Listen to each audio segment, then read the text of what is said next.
New at 9, we're hearing from community outreach programs about recent youth violence in the city of Tulsa. Just last night, Tulsa police say 2 teens were shot in East Tulsa near 31st and Garnett. They say one 17-year-old was shot in the back. The other was also wounded. It's one of several recent shootings, including homicides involving teens this year. Fox 23's Morgan Martin joins us live in the newsroom. Morgan, you talked to those community organizations about how they're trying to shape a positive path for the next generation. Nathan, Shea, both organizations say there's not one perfect solution to curb this violence overnight, but the community rallying around youth and helping create change is a great start.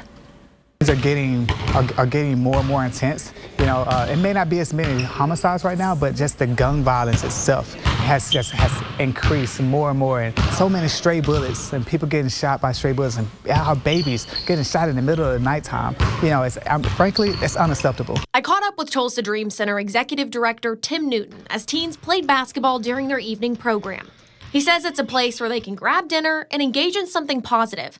That's something he says not every kid has access to. Newton says in 2022, they sat down with teens who had committed crimes in the community.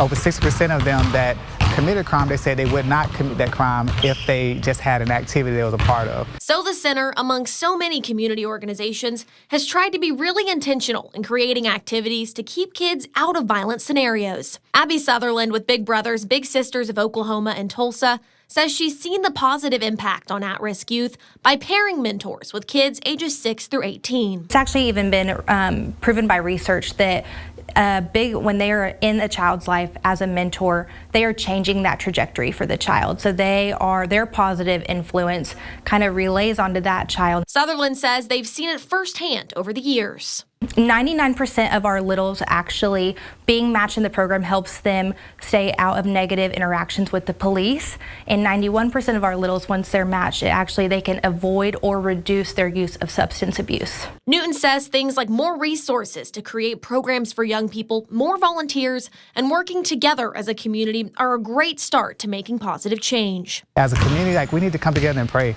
against the spirit of violence and murder that's trying to plague our young people. You know, those 3 things I feel is the solution to the violence across our city. Newton says it just takes one person showing these kids something different for them to aspire to do something different. If we had people that could come together and do that, man, we'll make such a huge mark on our city. If you'd like to volunteer with either program, they both say they're always in need of it. We have links to find out how to do so inside the story on fox23.com. Live in the newsroom, covering news that matters, Morgan Martin, Fox 23 News.